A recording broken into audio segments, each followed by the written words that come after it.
आज Doubtnut app download करें। Doubtnut पर अपने सभी गणित, रसायन विज्ञान, भौतिक विज्ञान और जीव विज्ञान के डाउट्स का करो सफाया। बस प्रश्न की फोटो खींचो, एक ही प्रश्न को क्रॉप करो और तुरंत वीडियो सोल्यूशन पाओ।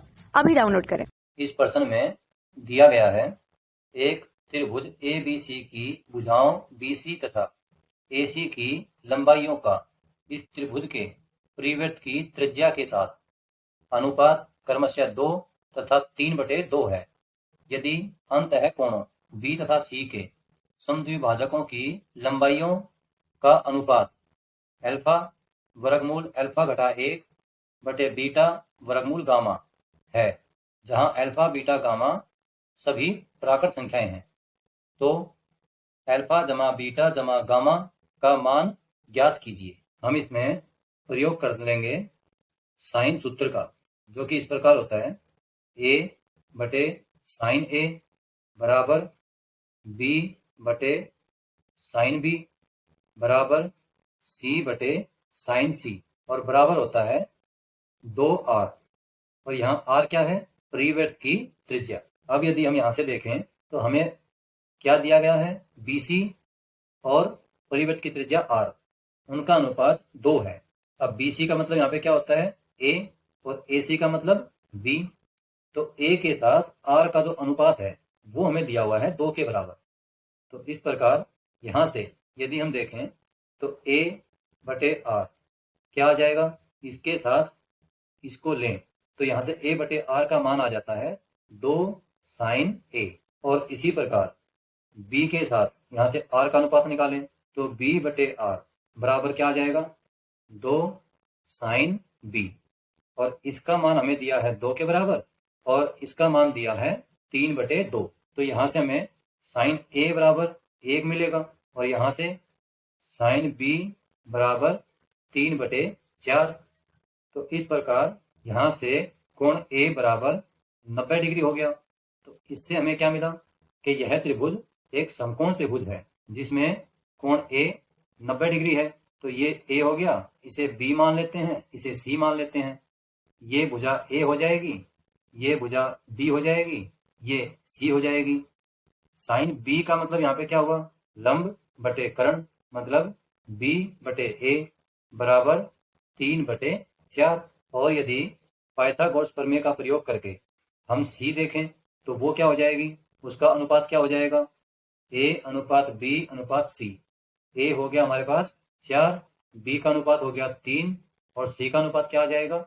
पाइथागोरस प्रमेय द्वारा C बराबर वर्गमूल में A की घात 2 घटा B की घात 2, तो मतलब वर्गमूल में 16 घटा 9 तो वर्गमूल 7।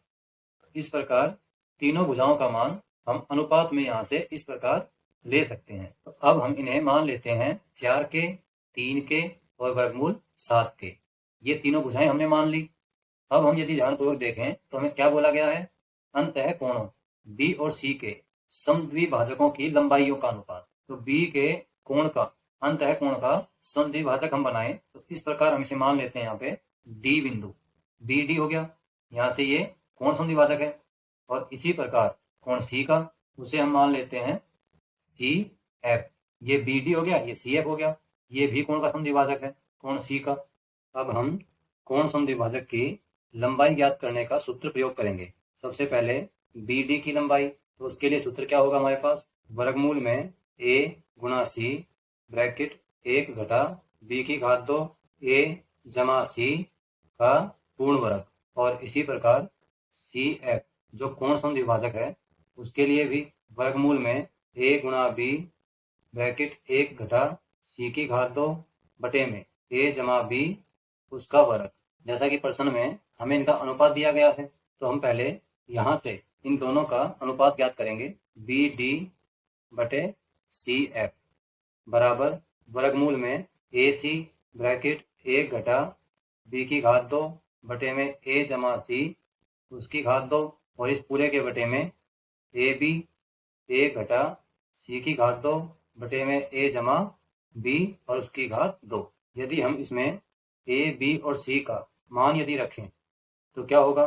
पहले A से A काट लेते हैं। जैसा कि हमें पता है इनके जो मान हैं वो अनुपात में हैं, उन्हें यदि हम इसमें रखें तो K से K कट जाएगा। जैसे सी के बटे में हम बी रखेंगे तो के और के कट जाएगा, तो क्या रह जाएगा, वर्गमूल 7/3। अब ऊपर हमारे पास क्या है, 1 घटा बी की घात 2 मतलब 9 बटे में ए जमा सी, तो 4 जमा वर्गमूल 7 और उसका वर्ग, यहाँ पर के का वर्ग आएगा, यहाँ भी के का वर्ग बन जाएगा तो वो भी कट जाएगा। और इसी प्रकार नीचे 1 घटा सी की घात 2 तो वो 7 हो जाएगा, और ए जमा बी ये भी 7 हो जाएगा, उसका वर्ग करेंगे तो 49 बन जाएगा, और के ऊपर नीचे कट जाएगा तो इसलिए उसे लिखना आवश्यक नहीं है। अब यदि हम इसे हल करें तो हमारे पास क्या आ जाएगा, वर्गमूल 7/3, यहाँ से इसे हम लघुत्तम समावर्तन लेकर हल कर सकते हैं। तो 4 जमा वर्गमूल 7 उसका वर्ग घटा में 3 का वर्ग और बटे में 4 जमा वर्गमूल 7 उसका वर्ग, और नीचे से यदि हम हल करें तो यहाँ से आ जाता है 1 घटा 1/7। तो वैसे तो क्या बन गया 6/7, परंतु गुणा में जाके व्युत्क्रम हो जाएगा तो ये बन जाएगा 7/6। इस प्रकार इसे हल करने पर हमारे पास क्या आएगा, 7 वर्गमूल 7/18। यहाँ पर हम सूत्र लगाएंगे ए की 2 घटा बी की 2, तो ए जमा बी और ए घटा बी, इस प्रकार यहाँ पे आ जाएगा। और नीचे पूर्ण वर्ग है, इसको भी ऐसे ही रखेंगे। इसमें से हम वर्गमूल 7 को वैनिश निकालेंगे तो ये हो जाएगा यहाँ पे 49, और 1 जमा वर्गमूल 7 यहाँ बचेगा, यहाँ भी वही है तो इसका बन जाएगा पूर्ण वर्ग, और नीचे 9 गुणा 2 18 होता है, और ये पहले से ही पूर्ण वर्ग है, जैसे कि हमें पता है 49 7 का वर्ग है, यहाँ 7 आ जाएगा। 9 3 का वर्ग होता है तो 3 आ जाएगा, यहाँ भी वर्गमूल से वर्ग कट जाएगा तो ये इस प्रकार आ जाएगा, ये भी कट जाएगा वर्गमूल से वर्ग, तो ये ऐसा कैसा आ जाएगा, 4 जमा वर्गमूल 7। अब वर्गमूल में क्या बचा, 2, तो ये आ जाएगा 1/2। अब यदि हम इसमें हर का परिमेयकरण करें तो क्या होगा, 4 जमा वर्गमूल 7 है तो यहाँ आ जाएगा 4 घटा वर्गमूल 7, 4 घटा वर्गमूल 7। तो इस प्रकार हमारे पास क्या बन जाएगा, 3 वर्गमूल 2, इसे हम अभी ऐसे ही रखेंगे, ऊपर इनको गुणा करेंगे तो 4 घटा वर्गमूल 7 जमा 4 वर्गमूल 7 घटा 7, और नीचे ये सूत्र बन जाएगा ए जमा बी, ए घटा बी, तो ए की 2 घटा बी की 2। इस प्रकार यहाँ से ये आ जाएगा 27 वर्गमूल 2, और ऊपर से 3 वर्गमूल 7 घटा 3, 3 को हम वैनिश निकाल लेंगे तो ये बचेगा वर्गमूल 7 घटा 1, और नीचे 27 वर्गमूल 2, तो ये कट जाएगा।